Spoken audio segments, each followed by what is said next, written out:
the sky was never blue anymore. Ash hung in the air like old ghosts, and the sun barely made it through the smoke. The world had changed. It wasn't a game now. It was survival, real, raw, and ruthless. In the middle of all this, a lone figure with stark white hair tied into two sharp ponytails. Her name was Styles. They said PUBG was just a game. But that was before the lines between virtual and reality blurred, before servers became territories, and drops became life-or-death supply runs.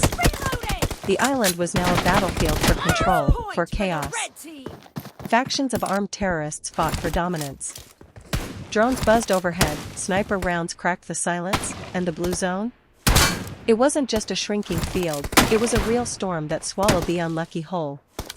Styles wasn't unlucky. She was alone. And undefeated. She moved like she belonged to the ruins. Ghost-like. Fluid. Her boots barely made a sound on gravel. Her rifle was custom, scoped, silent, deadly. One bullet, one breath, one less enemy. People whispered her name across radio chatter. The White Ghost. The Lone Loop. But she didn't care. Names didn't matter anymore. Survival did.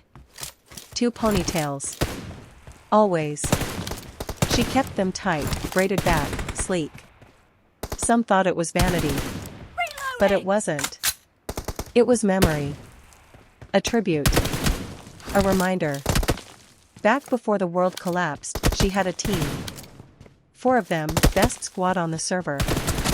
They laughed. They won. They lost together. But the day everything went offline, she lost more than a game. They disappeared into the storm. And she never saw them again. Now, she wore their colors in her hair, one ponytail for each of her fallen friends. Tied with strips of their old bandanas. She never let herself forget. Not even for a second. She lived out of an abandoned watchtower on the edge of the no-drop zone. Every night, she cleaned her weapon in silence, listening to distant gunfire echo over the hills. Every morning, she geared up. Vest. Helmet. Pistol on her thigh. Long-range rifle across her back. She didn't carry a lot, speed was everything now. No squad. No voice commands. Just her. They hunted in packs.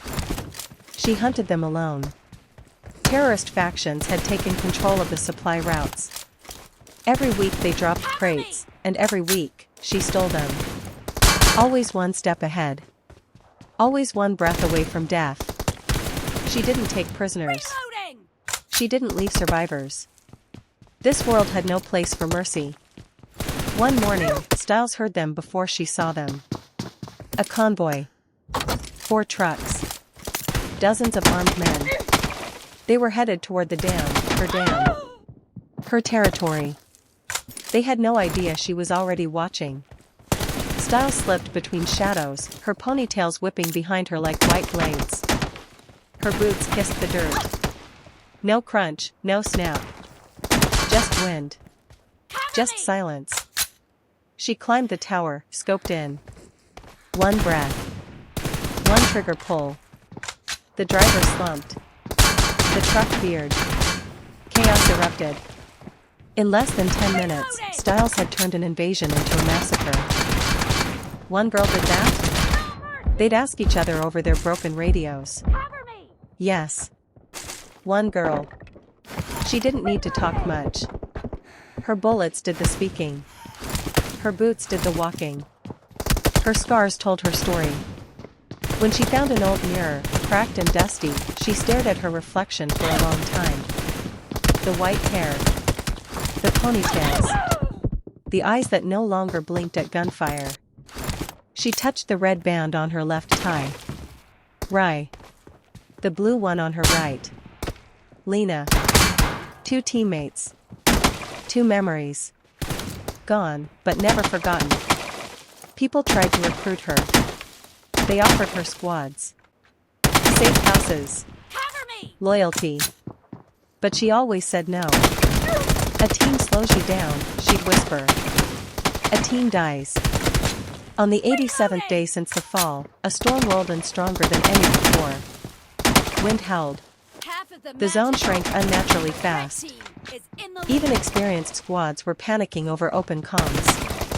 But Styles? She zipped up her jacket, checked her scope, and whispered, "Let it come." She made her last stand on the radio tower, surrounded on all sides. A faction called Black Fang had sent everything after her: drones, snipers, tanks. They wanted her out of the game. But she wasn't in their game. They were in hers. Reloading! One by one, she dismantled them. Grenades. Headshots. Traps made from scrap. When the smoke cleared, she stood alone. The blue storm brushed the edge of the hill. It whispered to her, like an old friend. She didn't run. She walked into it. Not because she wanted to die, but because she was done hiding. Reloading! Because no matter what this world became, she wouldn't just survive it. She would own it. And when the world rebuilds, if it ever does, they'll tell stories about the white-haired girl with 2 ponytails. The girl who didn't need a squad. Who faced down armies alone. Who never stopped moving forward. Her name was Styles. Cover me! And she was the last legend of the battlefield. The wind was quieter now. The battlefield, for once, held its breath. Styles crouched behind a rusted-out pickup on the edge of a ghost town, a place where only echoes remained. Her pistol, matte black and scarred from use, sat cold in her gloved hand. The safety was off. Her breath came slow. Controlled. But her finger didn't move. She stared at the man before her. He was no soldier, not in the traditional sense. Ragged armor, mismatched boots, no squad insignia. Just a terrified expression, and hands raised. "Please," he whispered, hoarse. "I didn't choose this." Styles narrowed her eyes. Her grip tightened on the pistol. Her training screamed, "Shoot." No hesitation. No second chances. But something inside her, something old, something human, told her to wait. Inner monologue, Styles. What am I doing? He's part of them. Part of the faction that took everything. But look at him, he's shaking. He's younger than I was when I lost my squad. Maybe he's just another pawn. Just another kid trying to survive. Just like I was. He didn't have a weapon drawn. It sat a few feet away, too far to reach without her noticing. She could end him right now. A single shot to the head. Fast. Clean. No guilt. No risk. Attachments. That's how she always did it. But this time? She hesitated. "Why don't you shoot me?" he asked, voice trembling. She didn't answer. The silence stretched, heavy like fog. He slowly sat down on the cracked pavement, eyes never leaving hers. "I know who you are. Everyone knows. The white ghost. Styles." He gave a weak smile. "They say you never hesitate." Inner monologue, Styles. "Maybe they're wrong. Maybe I'm tired. Tired of the killing. Tired of being the last one standing." She lowered the pistol, slightly. "You kill anyone?" she finally asked, voice flat. He swallowed. "No. I just scavenge. Run support for the squad. I patch wounds, carry ammo. I've never pulled the trigger." Styles watched him. It could be a lie. It probably was a lie. But something in his voice. She remembered Lena. The medic of her old team. Always the one dragging them out of the fire. Always the one who believed people were worth saving. Lena would have told her not to pull the trigger. Styles stood slowly, pistol still in hand but pointed down. "Get up," she said. He blinked in disbelief. "You're not going to kill me?" "I didn't say that," she muttered. "I said, get up." He obeyed, still cautious, still unsure. She circled him once, watching every twitch, every breath.